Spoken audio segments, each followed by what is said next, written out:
جب چوتھی رات ہوئی تو اس نے اپنی بہن سے کہا کہ اے بہن، اگر تجھے نیند نہ آتی ہو تو اپنی کہانی پوری کر دے۔ اس نے کہا کہ اے بادشاہ، ماہی گیر نے جن سے کہا کہ جب تک میں تجھے خود اپنی آنکھوں سے اس کے اندر نہ دیکھ لوں مجھے ہرگز یقین نہیں آئے گا۔ جن نے اپنے آپ کو جنبش دی اور دھواں بن کر سمندر کے اوپر پھیل گیا، پھر یکجا ہو کر آہستہ آہستہ لٹیا میں داخل ہونے لگا، یہاں تک کہ سارے کا سارا دھواں اس کے اندر سما گیا۔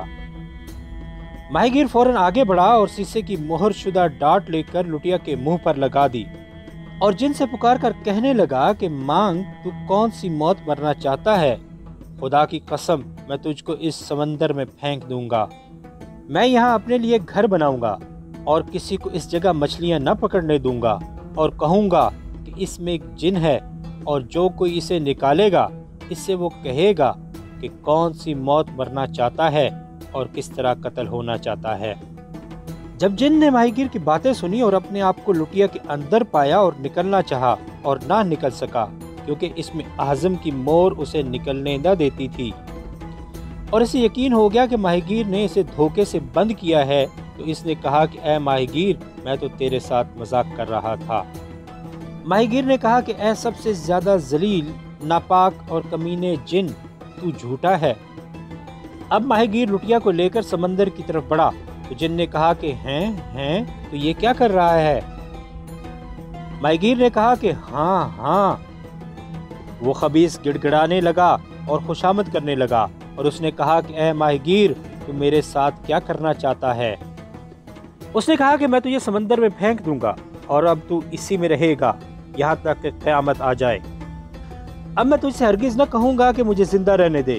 خدا تجھے سلامت رکھے اور مجھے قتل نہ کرنا، کہیں ایسا نہ ہو کہ خدا تجھے قتل کر ڈالے اور تو میری بات نہ مانے اور میرے ساتھ بے وفائی کرے۔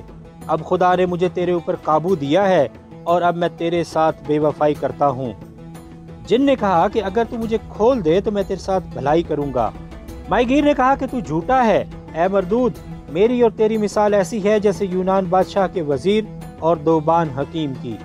جن نے کہا یونان بادشاہ کا وزیر اور دوبان حکیم کون ہیں اور ان کا کیا قصہ ہے؟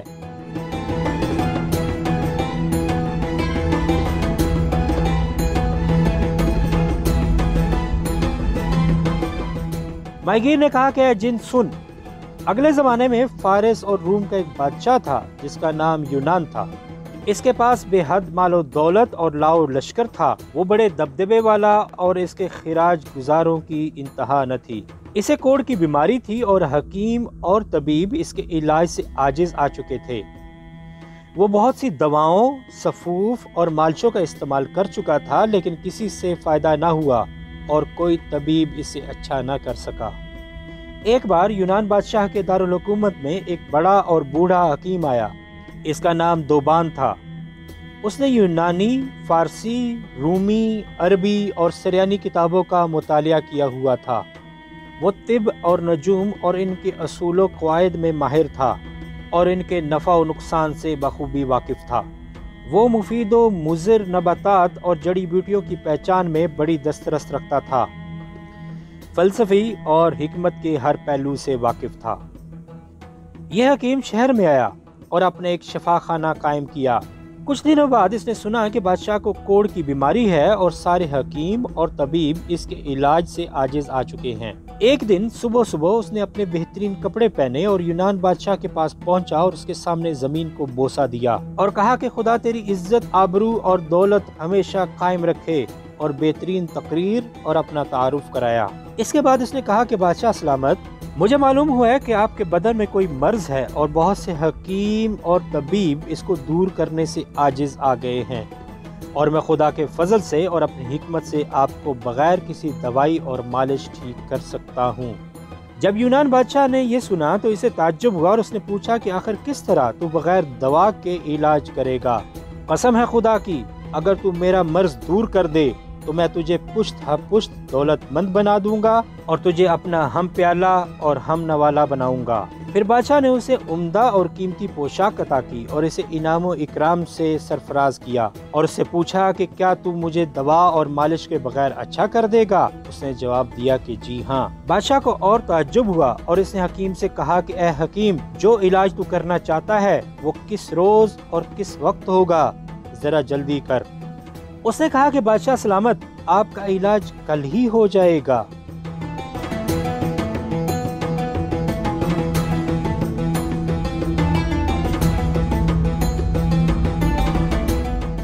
یہ کہہ کر وہ اپنے شفا خانے میں آیا اور پھر دواؤں اور جڑی بوٹیوں سے ایک پولو کا بلہ بنایا اور اسے اندر سے خالی رکھا اور اس کا ایک دستہ بنایا اور اپنے علم کی بنا پر پولو کی گیند۔ جب وہ سب چیزیں بنا چکا تو دوسرے روز بادشاہ کی خدمت میں حاضر ہوا اور دربار میں پہنچ کر اس کے سامنے زمین کو بوسہ دیا اور کہا کہ آپ سوار ہو کر میدان میں نکلیں اور اس گیند اور بلے سے پولو کھیلیں۔ بادشاہ کے ساتھ ساتھ سارے امراء، وزراء اور شرفا ہو لیے۔ جو ہی یہ سب میدان میں جمع ہوئے تو دوبان حکیم وہاں پہنچا اور بادشاہ کو بلہ دے کر کہنے لگا کہ اسے اس طرح پکڑیے اور میدان میں بڑھیے اور ہاتھوں کو خوب جھونک دے کر گیند پر بلہ ماریے یہاں تک کہ آپ کے ہاتھ اور سارا بدن پسینے پسینے ہو جائیں۔ اس طرح سے دوا ہتھیلیوں میں سے ہو کر جسم میں سرائیت کرے گی۔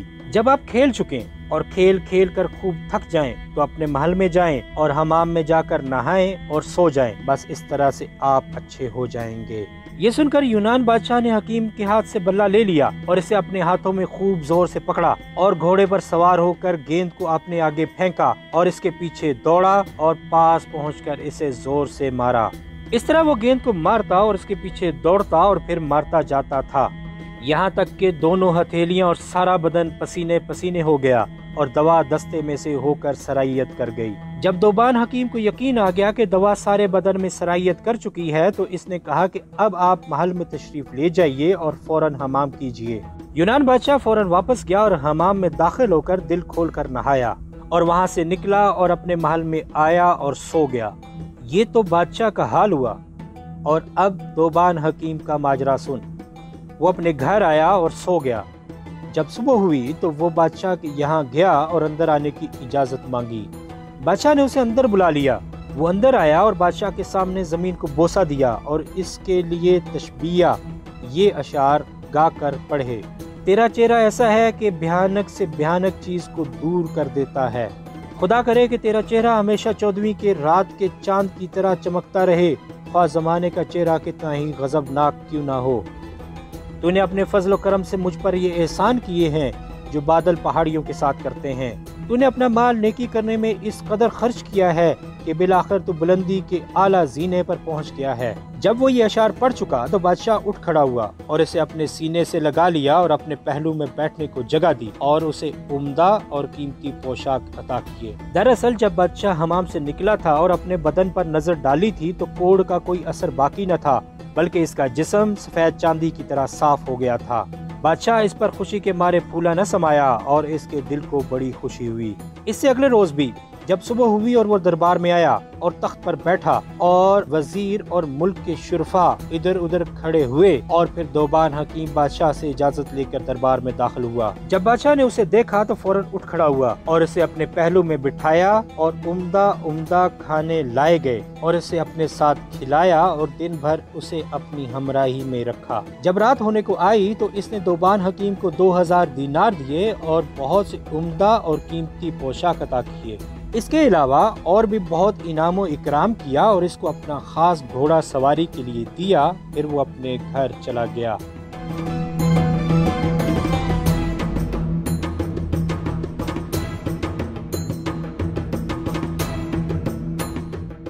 یونان بادشاہ اس علاج پر سخت تعجب کرتا اور کہتا کہ اس شخص نے میرا علاج بیرونی طریقے سے کیا اور تیل سے مالش تک نہ کی۔ خدا کی قسم یہ بڑی حکمت کا کام ہے۔ ایسے شخص کے ساتھ جتنا انعام و اکرام کیا جائے کم ہے۔ بادشاہ نے اسے اپنا رفیق اور دوست بنا لیا۔ اسی طرح اگلے دن جب صبح ہوئی تو یونان بادشاہ دربار میں آیا اور شاہی کرسی پر بیٹھا۔ ملک کے رؤساء دست بستہ کھڑے ہوئے اور وزیر اور امراء اس کے ارد گرد بیٹھے۔ اس وقت اس نے دوبان حکیم کو یاد کیا وہ آیا اور اس کے سامنے زمین کو بوسہ دیا۔ بادشاہ اٹھ کھڑا ہوا اور اسے اپنے پہلو میں جگہ دی اور اس کے ساتھ کھانا کھایا اور دعا مانگی کہ خدا اس کی زندگی زیادہ کرے اور اسے بہت عمدہ اور قیمتی پوشاک عطا کیے اور انعام دیا۔ رات تک اس کے ساتھ بات چیت کرتا رہا، پھر اس نے حکم دیا کہ اسے اور عمدہ لباس عطا کیے جائیں اور 1000 دینار اور دیے۔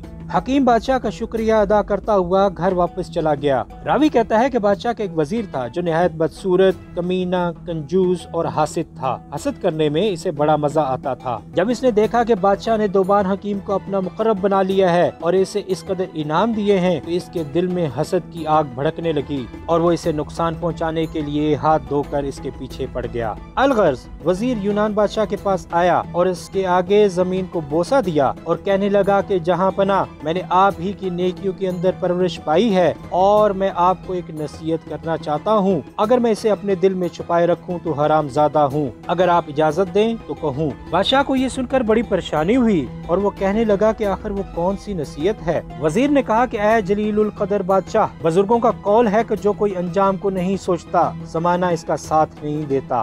میں دیکھتا ہوں کہ بادشاہ ٹھیک کاروائی نہیں کر رہا، وہ اپنے ایسے دشمن کو جو اس ملک کا ستیہ ناش کرنا چاہتا ہے انعام و اکرام کر رہا ہے اور اس کے ساتھ بھلائی سے پیش آتا ہے اور اسے بہت بڑا مرتبہ دے رکھا ہے اور اسے اپنا مقرب بنا لیا ہے۔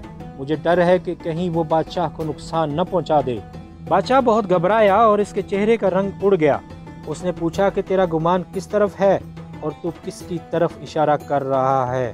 وزیر نے کہا کہ اگر آپ سو رہے ہوں تو جاگ جائیے، میرا اشارہ دوبان حکیم کی طرف ہے۔ بادشاہ نے کہا لعنت ہو تجھ پر، وہ تو میرا دوست ہے اور میں اسے سب سے زیادہ عزیز رکھتا ہوں کیونکہ اس نے میرا علاج ایک ایسی دوا سے کیا ہے جسے میں نے محض ہاتھ میں لیا اور بیماری جاتی رہی۔ اس بیماری کے علاج سے تمام حکیم عاجز آ چکے تھے، اس کا ثانی اس زمانے میں نہیں، نہ دنیا کے مشرق میں نہ مغرب میں۔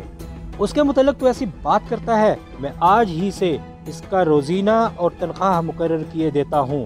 ہر مہینے اسے 1000 دینار دیا کروں گا اور اگر میں اسے اپنے ملک کا ساجے دار بھی بنا لوں تو کم ہے۔ میں خوب سمجھتا ہوں کہ تو محض حسد کی وجہ سے یہ باتیں کرتا ہے، اور اگر میں تیری باتوں میں آ کر اس کے خلاف کوئی کارروائی کرتا ہوں اور بعد میں مجھے اس بات کا یقین آ گیا کہ وہ تو صرف میرا خیر خواہ تھا تو مجھے بھی اسی طرح پچھتانا پڑے گا جس طرح سندباد بادشاہ اپنے بہت پیارے اور پالتو باز کو مار کر پچھتایا تھا۔ شہرزاد نے یہاں تک بیان کیا تھا کہ اسے صبح ہوتی ہوئی دکھائی دی اور اس نے وہ کہانی بند کر دی جس کی اسے اجازت ملی تھی۔